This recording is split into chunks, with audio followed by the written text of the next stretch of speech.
अस्सलाम वालेकुम। आज हम लोग 9th की न्यू केमिस्ट्री बुक के चैप्टर 2 का लेक्चर नंबर 6 देख रहे हैं, जिसमें हमारे पास जो टॉपिक ऑफ डिस्कशन है वो है हमारे पास atomic number and mass number. ये जो टॉपिक है ये हमारे पास लॉन्ग प्लस शॉर्ट दोनों के हवाले से जो है बहुत इंपॉर्टेंट टॉपिक है। पहले हम लोग इसको लॉन्ग के हवाले से लिख लेते हैं, नेक्स्ट शॉर्ट जो है वो हम लोग साथ साथ देखते जाएंगे कि कौन कौन से शॉर्ट इसमें बनते हैं। तो सबसे पहले हम वो कहते हैं कि electron, proton and neutron are called fundamental particle of all type of matter.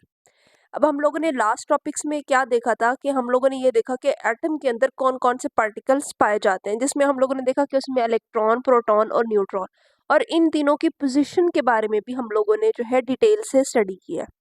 तो अब हम लोगों को ये पता चल गया है कि ये इलेक्ट्रॉन, प्रोटॉन और न्यूट्रॉन जो है ये फंडामेंटल पार्टिकल हैं हमारे पास तमाम टाइप के मैटर के, चाहे मैटर वो गैसेस स्टेट में हो, सॉलिड स्टेट में हो या लिक्विड स्टेट में हो, हर स्टेट में ये हमारे पास हर एटम के फंडामेंटल पार्टिकल्स हैं।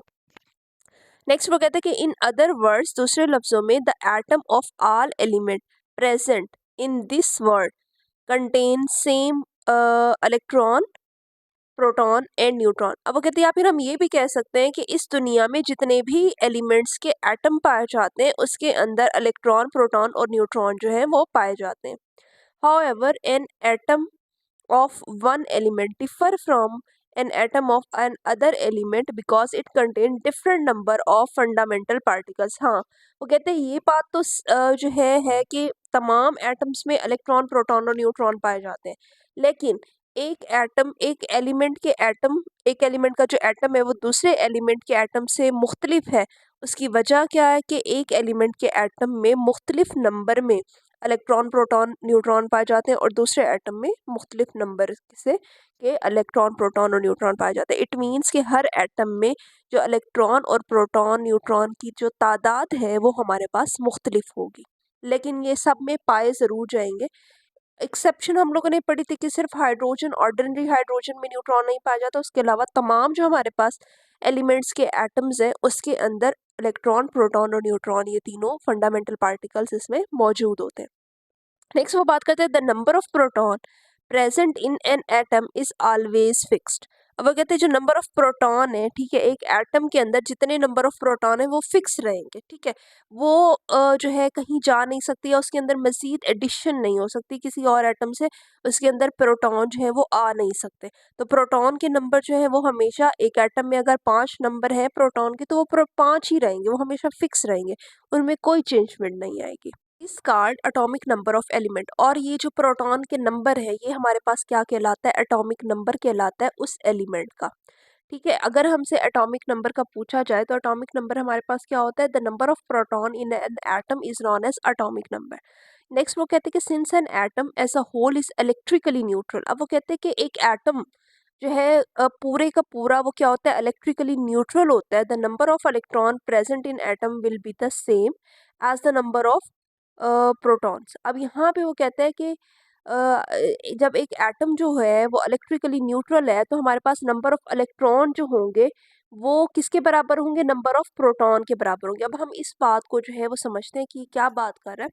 पहले भी हम लोगों ने इस चीज़ को जो है वो डिस्कस किया कि हमारे पास जब कोई भी एटम होता है, ठीक है, उसमें हमारे पास क्या होता है, सेंटर में हमारे पास न्यूक्लियस होता है, ठीक है, न्यूक्लियस में हमारे पास प्रोटॉन होते हैं और हमारे पास न्यूट्रॉन होते हैं, ठीक है। उसके बाद उसके इर्द गिर्द शेल्स होते हैं जिनको हम लोगों ने ऑर्बिट्स का नाम दिया था कल, ठीक है। इनके अंदर क्या होता है, इनके अंदर हमारे पास इलेक्ट्रॉन्स जो होते हैं वो रिवॉल्व कर रहे होते हैं। तो ये हमारे पास एक होल एटम की स्ट्रक्चर थी। अब वो क्या कहते हैं, वो कहते हैं कि एक ऐसा एटम जो जिसपे कोई चार्ज नहीं है उसमें क्या होता है कि नंबर ऑफ प्रोटॉन जो होते हैं वो इक्वल होते हैं नंबर ऑफ इलेक्ट्रॉन के, ठीक है। उसकी वजह क्या है कि प्रोटॉन के ऊपर पॉजिटिव चार्ज होता है, इलेक्ट्रॉन के ऊपर नेगेटिव चार्ज होता है। जब प्लस में और माइनस में दोनों वैल्यूज जो है वो इक्वल होंगी तो जाहिर सी बात है ओवरऑल जो चार्ज होगा एटम पर वो इलेक्ट्रिकली न्यूट्रल होगा, उसके ऊपर कोई चार्ज नहीं होगा, क्योंकि न्यूट्रॉन का हम देख चुके कि न्यूट्रॉन पे कोई चार्ज नहीं होता, चार्ज हमेशा प्रोटॉन पर और इलेक्ट्रॉन पर होता है। प्रोटॉन पे पॉजिटिव चार्ज होता है, इलेक्ट्रॉन पे नेगेटिव चार्ज होता है। फॉर एग्जांपल जैसे हमारे पास अगर हम बात करें हाइड्रोजन की ही बात कर लेते हैं, हाइड्रोजन में एक प्रोटॉन होता है +1 और एक ही इलेक्ट्रॉन होता है -1, ठीक है। -1 और ये आपस में कैंसिल हो गए। इस वजह से हाइड्रोजन जो होती है वो हमारे पास न्यूट्रल होती है। लेकिन अगर हाइड्रोजन से एक इलेक्ट्रॉन चला जाए, ठीक है, इलेक्ट्रॉन चला जाए तो हाइड्रोजन के ऊपर +1 चार्ज आ जाता है। लेकिन अब ये इलेक्ट्रिकली न्यूट्रल नहीं है। अब इसमें क्या है कि नंबर ऑफ प्रोटॉन वो इक्वल नहीं है नंबर ऑफ इलेक्ट्रॉन के। ये किस सूरत में होता है? जब एक इलेक्ट्रॉन चला जाता है तो उस वजह से, या फिर हमारे पास जो हमारा एटम होता है वो इलेक्ट्रिकली न्यूट्रल नहीं होता, तब हमारे पास नंबर ऑफ प्रोटॉन इक्वल नहीं होते नंबर ऑफ इलेक्ट्रॉन के। अदरवाइज हमारे पास जब भी कोई एटम इलेक्ट्रिकली न्यूट्रल होगा, ठीक है, उसके ऊपर कोई चार्ज नहीं होगा, तो उस सूरत में नंबर ऑफ प्रोटॉन इक्वल होंगे नंबर ऑफ इलेक्ट्रॉन के। तो यही बात वो कर रहा है। वो कहता है कि हमारे पास क्या होता है, the number of electron present in atom, number of जो इलेक्ट्रॉन है किसी भी एटम में जो मौजूद है, will be the same as the number of proton. वो किसके बराबर होंगे? नंबर ऑफ प्रोटॉन के बराबर होंगे। Atomic number of an element is represented by Z. अब वो कहते हैं अटोमिक नंबर हमारे पास क्या है? एक्चुअल में हमारे पास है ये number of proton. Number of proton हमारे पास क्या होता है? अटोमिक नंबर होता है, और इसको हम रिप्रेजेंट किससे करते हैं? हम इसको जी से रिप्रेजेंट करते हैं। ये हमारे पास जो है डिफाइन में, हम जब इसकी डिफाइन के बाद हम ये लाजमी लिखेंगे, atomic number of an element is represented by Z. Next वो बात करते हैं कि atomic number of an element is unique.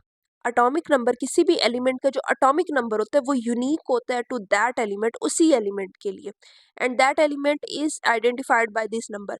और वो एलिमेंट जो होता है वो उसी नंबर से भी आइडेंटिफाई किया जा सकता है। फॉर एग्जांपल हमारे पास ऑक्सीजन है, ठीक है, उसका है अटोमिक नंबर 8। तो हमें अगर कहा जाए कि अटोमिक नंबर 8 वाले एलिमेंट कौन सा होगा, तो हमें फौरन से माइंड में आ जाएगा कि अटोमिक नंबर 8 सिर्फ ऑक्सीजन का है। तो ये ऑक्सीजन की बात हो रही है, ऑक्सीजन के एलिमेंट की या एटम की बात हो रही है। तो यहाँ पे वो यही बात करे, कहते हैं एलिमेंट का जो अटोमिक नंबर होता है वो यूनिक होता है, वो उसी एलिमेंट का होता है, और उसी नंबर से हम उसी एलिमेंट को जो है आइडेंटिफाई भी कर सकते हैं। वो कहते हैं in a periodic table of element the element are arrange according to ascending order of their atomic number. वो कहते हैं अच्छा, पीरियोडिक टेबल जो है हम लोगों को पता है, ऐसी टेबल होती है हमारे पास जिसमें तमाम एलिमेंट्स जो होते हैं वो अरेंज हुए हुए होते हैं, ठीक है। हमारे पास ऐसी टेबल है, पीरियोडिक टेबल, जिसमें तमाम दुनिया के जितने भी चीज़ें जिन एलिमेंट से मिलके बनी हुई है, उन एलिमेंट को हम लोगों ने एक तरतीब से अरेंज किया हुआ है। उसकी अरेंजमेंट की बेस क्या है? वो हमने उसको अटोमिक नंबर की बेस पे अरेंज किया हुआ है। फॉर एग्जांपल हाइड्रोजन से हमारी अटोमिक पीरियोडिक टेबल स्टार्ट होती है। हाइड्रोजन का क्योंकि अटोमिक नंबर 1 होता है, तो हमने सबसे पहले हाइड्रोजन को रखा हुआ है।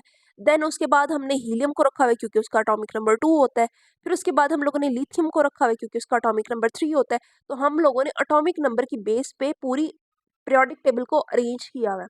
उसमें हमारे एलिमेंट्स जो हैं असेंडिंग ऑर्डर में, मतलब 1 से स्टार्ट होते हैं और सो ऑन इस तरह से चलते जाते हैं। अगर हम लोग देखना चाहें तो हम लोग देख भी सकते हैं कि किस तरह से जो है हमारे पास पीरियोडिक टेबल जो है मतलब इसमें एलिमेंट्स मौजूद है। अब ये हमारे पास पीरियोडिक टेबल मौजूद है, ठीक है, इसमें तमाम एलिमेंट्स के जो है तमाम एलिमेंट्स मौजूद हैं जिनसे हमारी जो है होल यूनिवर्स बनी हुई है।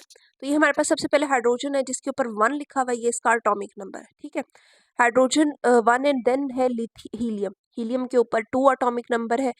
नेक्स्ट उसके बाद पहली ये हमारे पास 9 हो गई। सेकंड में हमारे पास लिथियम है, लिथियम का एटॉमिक नंबर 3 है। देन बेरिलियम, बेरिलियम का 4 है। बोरॉन है, बोरॉन का 5 है। कार्बन का 6 है। नाइट्रोजन का 7 है। ऑक्सीजन का 8 है। फ्लोरीन का 9 है और नियॉन का 10 है। तो इट मीन्स के on the basis of atomic number हम लोगों ने पूरी हमारी जो पीरियोडिक टेबल है वो अरेंज हुई हुई है, ठीक है। और हर ये नहीं होगा कि अगर बोरॉन का एटॉमिक नंबर 5 है तो पीरियोडिक टेबल में किसी भी और एलिमेंट का जो है एटॉमिक नंबर 5 होगा, नहीं, ये जस्ट बोरॉन का होगा। और अगर हमें कोई कहता है कि एटॉमिक नंबर 5 का जो एलिमेंट है तो हम लोगों को फौरन से माइंड में आएगा कि सिर्फ एटॉमिक नंबर 5 जो है वो बोरॉन का, तो इट मीन्स बोरॉन के एलिमेंट की ही बात हो रही है।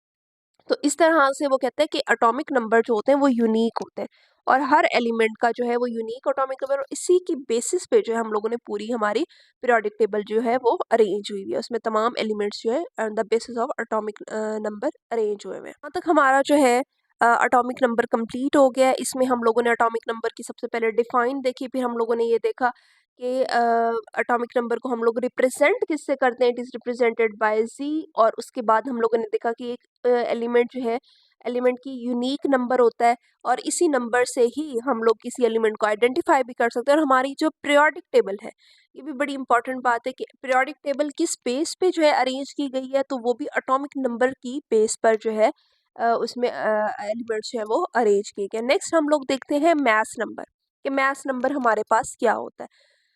वो बात करते हैं कि the total number of proton and neutron present in an atom almost account for the total mass of the that atom and hence is called nucleon number और मास नंबर।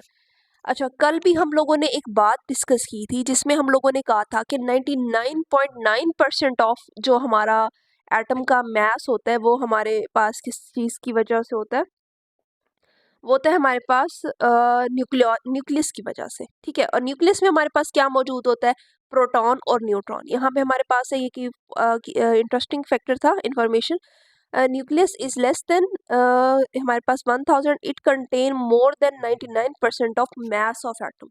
लेकिन न्यूक्लियस जो होता है वो 99.9% ऑफ मास जो है atom का वो गैदर करता है।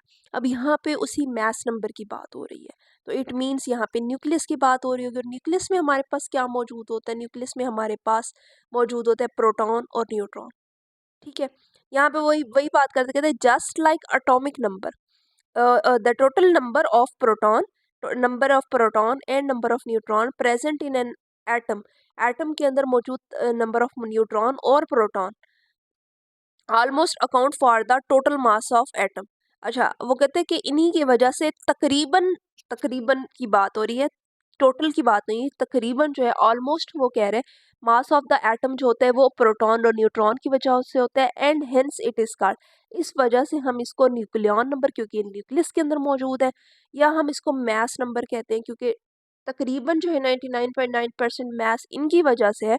तो मास नंबर में हमारे पास टोटल नंबर ऑफ प्रोटॉन और टोटल नंबर ऑफ न्यूट्रॉन आते हैं, ये हमारे पास इसकी डिफाइन हो गई मास नंबर की। ठीक है, अच्छा नेक्स्ट उसकी रिप्रेजेंटेशन है, रिप्रेजेंटेशन में वो कहते हैं कि इट इज रिप्रेजेंटेड बाय ए, इसको हम ए से रिप्रेजेंट करते हैं। नेक्स्ट वो बात करते हैं the mass of electron being very small is not included in the mass number. अब वो कहते हैं क्योंकि इलेक्ट्रॉन का जो मास होता है वो बहुत छोटा होता है, बहुत कम होता है, इस वजह से हम इसको मास नंबर के अंदर इंक्लूड नहीं करते। इट मीन्स कि हमारा मास नंबर दो चीज़ों पे डिपेंड करता है और वो है प्रोटॉन और न्यूट्रॉन की नंबर्स पे। चलो जी, ये हमारे पास मास नंबर और एटॉमिक नंबर को हम लोगों ने जो है वो डिटेल से पढ़ लिया। ये हमारे पास दोनों शॉर्ट क्वेश्चन के तौर पर आ सकते हैं, डिफाइन मास नंबर या डिफाइन एटॉमिक नंबर, और विद हम उनकी प्रेजेंटेशन भी लिखेंगे कि एटॉमिक नंबर को हम जी से रिप्रेजेंट करते हैं और मास नंबर को हम ए से रिप्रेजेंट करते हैं। नेक्स्ट वो बात करते हैं कि just like atomic number the atom of an element may also be identified from its mass number. अब वो कहते हैं जैसे हम लोगों ने ऊपर बात की कि हम एलिमेंट को उसके एटॉमिक नंबर से जो है वो आइडेंटिफाई कर सकते हैं, उसी तरह हम लोग एटम को मास नंबर से भी आइडेंटिफाई कर सकते हैं। फॉर एग्जाम्पल, जैसा कि वो कहते हैं the number of proton present in N oxygen atom is 8। अब वो कहते हैं अगर हम प्रोटॉन मतलब कि हमारे पास एटॉमिक नंबर की बात हो रही है, तो वो कहते हैं अगर हम लोग बात करें कि ऑक्सीजन में एटम जो एटॉमिक नंबर है या जो प्रोटॉन के नंबर है वो हमारे पास 8 है, so it's atomic number is 8, तो इस वजह से इसका एटॉमिक नंबर भी 8 ही होगा। While the total number of proton and neutron present in it is 16। जबकि अगर हम इसके मास नंबर की बात करें, मास नंबर में हमारे पास नंबर ऑफ प्रोटॉन और नंबर ऑफ न्यूट्रॉन आता है, तो वो हमारे पास कितना है, वो है हमारे पास 16। 16 भी, ये वैल्यू भी फिक्स है। ठीक है, अब क्योंकि ये वैल्यू फिक्स है तो हमारे पास क्या है कि अगर हमें 16 दिया जाए और कहा जाए कि 16 मास नंबर वाला एलिमेंट कौन सा है, तो हमारे माइंड में फौरन से आएगा कि ऑक्सीजन की बात हो रही है। So it's mass number is 16, तो इस वजह से वो कहते हैं इसका मास नंबर भी 16 है। Information about the atomic number and the mass number is often include with the symbol of any element। अब वो कहते हैं कि इंफॉर्मेशन जो है एटॉमिक नंबर की और मास नंबर की वो हम उसके सिंबल, उस एलिमेंट के सिंबल के साथ जो है उस सारी इंफॉर्मेशन को जो है वो हम इंक्लूड कर सकते हैं, लिख सकते हैं।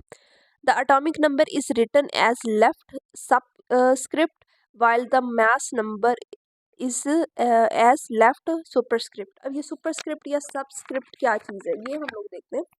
अब हमारे पास फॉर एग्जांपल कोई भी जो है वो एलिमेंट है, लाइक हम लोग हाइड्रोजन की हम लोगों ने यहाँ पे एग्जांपल लिया, हाइड्रोजन यहाँ पे ले लेते हैं हम लोग।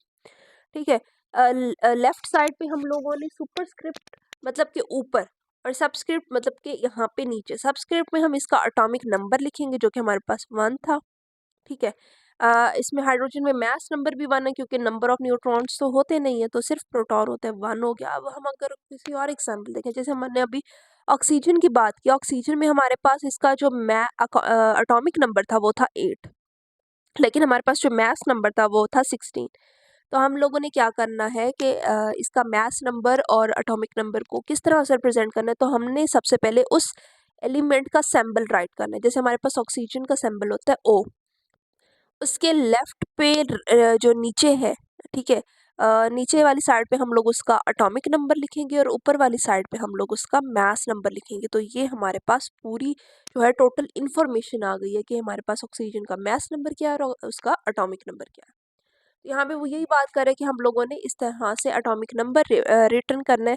सबस्क्रिप्ट लेफ्ट सबस्क्रिप्ट पे मतलब नीचे की तरफ, और मैस नंबर हम लोगों ने लेफ्ट सुपरस्क्रिप्ट मतलब उस सिंबल के ऊपर की तरफ जो है राइट करना है। So oxygen atom would be symbolised as oxygen. ये हमारे पास नीचे 8 है और ऊपर 16 है। नीचे हमारे पास इसका एटॉमिक नंबर दिया हुआ है और ऊपर हमारे पास इसका मैस नंबर दिया हुआ है। सिमिलरली कार्बन एटम सिंबलाइज, उसी तरह कार्बन जो है, कार्बन का हमारे पास एटॉमिक नंबर 6 है और मैस नंबर 12 है।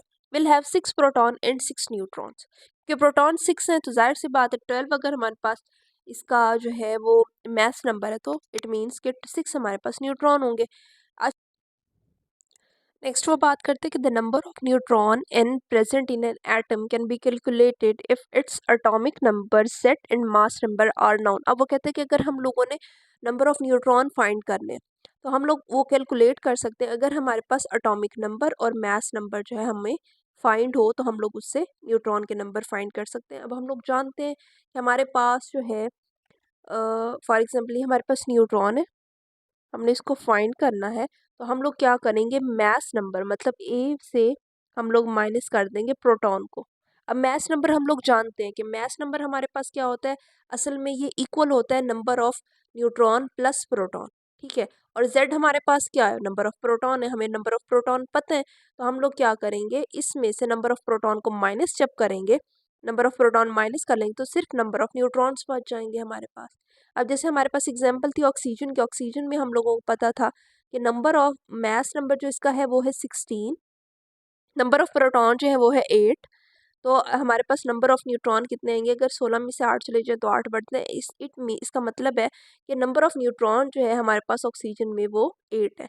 तो इस तरह से अगर हम लोगों को नंबर ऑफ न्यूट्रॉन फाइंड करना है तो हम लोग नंबर ऑफ न्यूट्रॉन को भी फाइंड आउट कर सकते हैं। तो ये हमारे पास हो गया। यहाँ पे वो यही बात कर रहे हो कि 10 the number of neutron in sulphur atom symbolised as, जिसका सिंबल जो है हमारे पास 32 जो है वो इसका मैस नंबर है, 16 जो है इसका एटॉमिक नंबर है, कैन बी कैलकुलेटेड एज। हम लोगों ने क्या किया, 32 में से 16 माइनस कर दिया, 16 हमारे पास आंसर आया। ये हमारे पास इसका न्यूट्रॉन का नंबर है।